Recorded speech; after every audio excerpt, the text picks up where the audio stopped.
Ya, kita kembali di Indonesia Bicara. Pemirsa, tadi di awal sudah disampaikan bahwa masyarakat kita merubah mindset masyarakat kita ini tidak mudah begitu ya. Saya sebelumnya sempat ngobrol sama Dr. Faris kaitannya dengan merubah mindset masyarakat untuk selalu hidup sehat, patuh terhadap protokol kesehatan begitu ya. Ini adalah adaptasi kebiasaan baru yang memang harus kita lakukan begitu sehari-hari. Tapi bagaimana masyarakat kita juga bisa mengetahui begitu dengan kondisi-kondisi yang tidak biasa saat ini. Tadi kalau di awal sudah disampaikan kaitannya dengan tanpa gejala yang memang harus diantisipasi. Tapi bagaimana dengan kondisi yang saat ini, Dok? Dengan masyarakat yang sudah mulai beraktivitas, kemudian juga sekolah yang sudah ada walaupun zona hijau begitu ya. Tapi kan butuh juga untuk diantisipasi begitu. Bagaimana dari dokter? Iya, waktu kita melepas warga untuk relaksasi ya, misalnya dengan PSBB transisi ya, intinya relaksasi, itu kita tahu risiko transmisi akan meningkat ya. Dan benar terjadi, dan kita kalau kemarin kita pernah terkejut dengan 1.600 angka baru, 2.000 angka. Kalau sekarang pun dibilang 4.000 angka baru pun dalam beberapa bulan ke depan, sekarang masih kejutan, itu bisa saja menjadi suatu kenyataan. Jadi sekarang memang di kalangan umum juga saya cukup mengapresiasi ya, orang-orang pada pakai masker ya, kemudian bawa hand sanitizer, kemudian di mana-mana mereka berupaya untuk distancing ya. Tetapi yang namanya pelanggaran itu pasti ada ya. Dan orang-orang yang beraktivitas, kalau kita lihat komunitas goes itu orang-orang yang muda biasanya.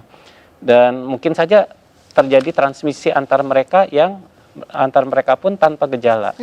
Nah, musibah itu terjadi waktu mereka pulang dan mereka silaturahmi ke bapak ibunya. Nah, dari situ mulailah ayah yang, karena gini, orang lanjut usia yang di atas 65 tahun itu tanpa penyakit penyerta pun, itu daya tahannya itu seolah seperti orang dewasa yang lagi common cold, yang lagi sakit sebetulnya. Jadi tanpa sakit pun mereka sudah daya tahan tubuhnya rendah. Nah, jadi disinilah mampukah kita untuk sekarang kan jargonnya kan gitu, kalau kita sayang sama seseorang kita jauhi malah gitu. Jadi justru bagaimana alarm itu tetap hidup walaupun ada undangan reuni, ada undangan sama keluarga besar ya. Kalau apalagi it's very tempting ya untuk melepas masker pada saat acara keluarga yang kita yakin keluarga kita sehat gitu. Tidak sehat. Anggap saja tidak sehat gitu. Karena ingat bahwa angka kepositifan PCR Indonesia itu bisa 10%. 100 orang dilakukan PCR, yang kita temui di jalan itu 10 orangnya kita bisa nangkep positif loh, Mbak. Nah, jadi ini betapa besar sebetulnya eskalasi yang dilakukan virus. Orang terus terang di kalangan medis ya, kita suka sedih gitu ya. Di hari Minggu pagi kita follow up pasien COVID ya, kita melihat mereka makin sesak.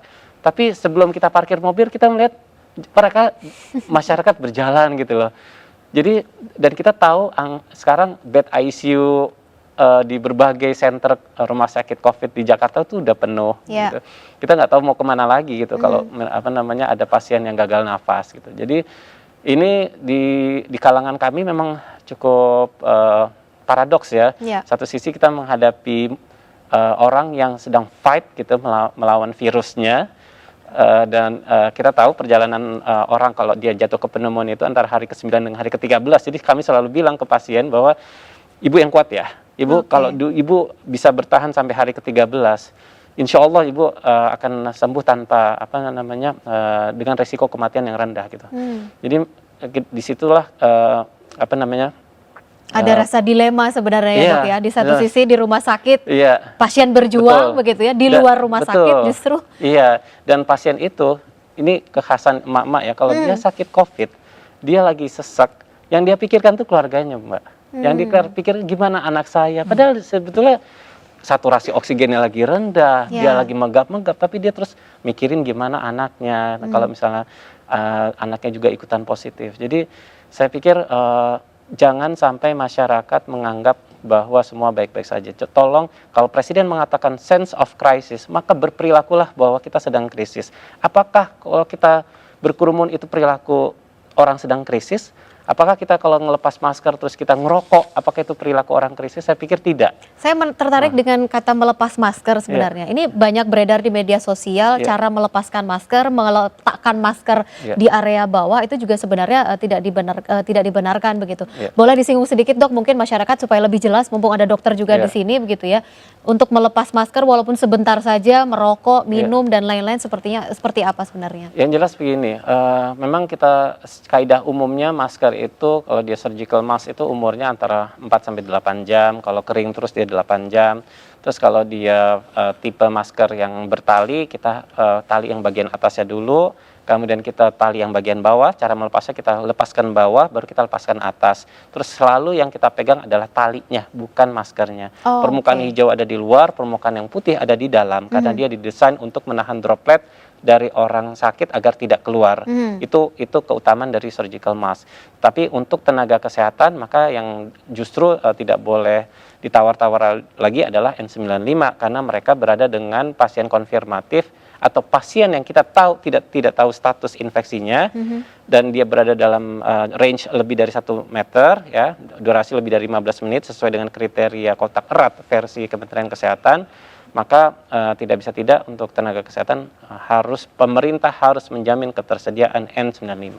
N95 begitu ya untuk para tenaga kesehatan. Kalau masyarakat cukup dengan yang masker kain yang sudah sering kali disampaikan begitu ya sebenarnya. Ya karena kan level risiko infeksinya kalau dia ada di ruangan terbuka, sifat aerosol si virus itu dia kan disperse ya. Jadi resikonya lebih rendah kalau dia di lapangan terbuka. Dan itu masyarakat sekarang kita belum selesai pada isu meyakinkan masyarakat untuk pakai masker yang biasa aja dulu. Itu aja belum selesai. Itu aja belum selesai sebenarnya ya. Iya. Baik, nah masyarakat yang saat ini begitu ya, apalagi di Sabtu dan Minggu begitu, kita seringkali menemukan masyarakat yang memang lebih senang untuk berolahraga, berkumpul bersama teman atau mungkin dengan kerabat dan sebagainya begitu. Nah kontak langsung begitu, kontak dekat begitu ya, itu juga menjadi PR tersendiri sebenarnya untuk masyarakat kita. Walaupun pemerintah sudah memberikan ruang begitu ya. CFD tidak ada, tapi masing-masing wilayah silahkan untuk bergerak begitu, berolahraga dan sebagainya. Bahkan disarankan untuk bersepeda. Apakah memang bersepeda sudah cukup aman begitu Dok untuk menghindari kontak dan lain-lain? Ya, jadi yang aman adalah kalau individunya sendirian ya, maksudnya tidak bersama dengan komunitas. Justru kita khawatir yang pembentukan komunitas-komunitas itu kan membuat distance tidak terjaga. Jadi kalau mau berlari pagi, lari pagi sendiri. Kalau mau jalan cepat sendiri. Artinya cari tempat yang tidak terlalu ramai begitu? Ya, dan hindari justru banget jangan bersama dengan komunitas.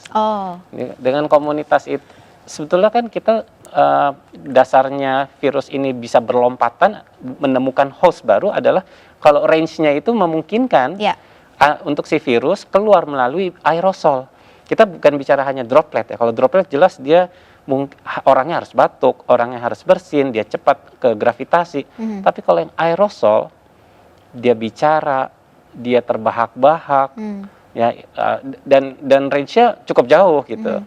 Nah justru kita menginginkan silakan beraktivitas, tapi mohon maaf di masa pandemi ini Anda dipaksa untuk menjadi individualis. Tuh. Harus tetap sendiri-sendiri begitu ya sebenarnya. Nah Pak Kamal, kalau kita lihat dari setiap hari begitu ya, pemerintah selalu mengumumkan kaitannya dengan konfirmasi kasus baru begitu ya, dan belakangan memang sudah di atas angka 1000 sebenarnya untuk konfirmasi. Nah apakah memang angka ini sudah hampir, bahasa saya mungkin sudah hampir mencapai puncaknya, atau memang ini masih jauh perjalanan untuk Indonesia? Presiden juga sudah mengatakan bahwa di dunia sudah cukup tinggi begitu ya kasus ini. Kalau di Indonesia sendiri? Iya, kalau kita lihat kebiasaan lama, paradigma lama kita bahwa pelaporan yang tadi saya singgung, kita terbiasa bahwa pelaporan kita underreported. Kita kehilangan itu rata-rata sepertiga dari data yang ada. Jadi kalau kita lihat dari hasil yang dipublikasikan selama ini, kita tidak melihat adanya penurunan kasus. Mungkin bisa saja di debatnya adalah bahwa kita melakukan tes. Iya betul, karena kuncinya adalah tes. kita perbanyak tes, kemudian kita bisa menangkap kasus. Tapi jumlah itu masih saja besar, itu juga menunjukkan kepada kita bahwa kasusnya masih banyak gitu. Nah, ini juga harus dipahami oleh kita semua termasuk masyarakat bahwa problemnya itu masih ada. Kita Problemnya belum selesai. belum selesai. Ini butuh napas yang panjang. Napas yang panjang. Jangan sampai seperti sekarang misalnya ya. Data turun naik. Itu menggambarkan bahwa sebetulnya kita belum betul-betul menangkap kasus. Kemudian yang lain adalah kalau kasus itu sudah dites kita dapat, pertanyaannya kontak tracing yang tadi, surveillance-nya. Karena yang tadi yang dokter sampaikan bahwa dia bisa saja kemana-mana tanpa gejala dan kemudian dia menularkan. Nah ini kan sebuah hal yang harus dipahami oleh semua, terutama masyarakat ya, bahwa sehat-sehat saja itu belum tentu tidak memberikan Belum tentu kita adalah penularan, carrier. betul. Bisa jadi juga ya. Memberikan ini, gitu. Jadi kembali ke data ya, kita mengapresiasi bahwa jumlah tes sudah naik, tapi itu saja tidak cukup. Perhatian terhadap kontak tracing, bagaimana jumlah yang dilakukan penyelidikan. Dari awal saya selalu menyampaikan bahwa jumlah itu harus ditingkatkan terus. Kita mesti cari terus itu di mana seoptimal mungkin, seoptimal mungkin. Dan masyarakat juga jangan sampai ada penolakan ketika ditanya, oh saya tidak ada gejala. Harus ada sikap yang kooperatif ya. Ditanya oleh petugas kesehatan, ditanya kemana saja, dengan siapa. Itu juga bisa membantu kita untuk mengetahui pola penularan. Ini perang masih panjang, perangnya masih panjang. Kita belum tahu kapan berakhir dengan situasi yang seperti ini. Dibutuhkan kesabaran dari semua dan sistem. Gitu. Kita bantu tenaga medis juga begitu ya sebenarnya ya. Di fasilitas kesehatan tidak bisa sendiri. Di luar sana, di komunitas, di masyarakat gitu. Ya, dokter udah menyampaikan tadi, jumlah rumah sakit kan terbatas, tempat tidur, ventilator. Kalau tidak dikontrol preventif promotif di masyarakat, tidak ada partisipasi masyarakat, kasusnya akan naik terus gitu. Kalau sudah naik terus, rumah sakit penuh mau kemana lagi? Betul, gitu. tenaga kesehatan kita kasihan. Gitu. Itu yang harus kita pikirkan ke depan. Oke, baik. Kita akan lanjutkan lagi pemirsa di Indonesia Bicara. Kita masih ada satu segmen di hadapan Anda. Sesaat lagi, tetaplah bersama kami.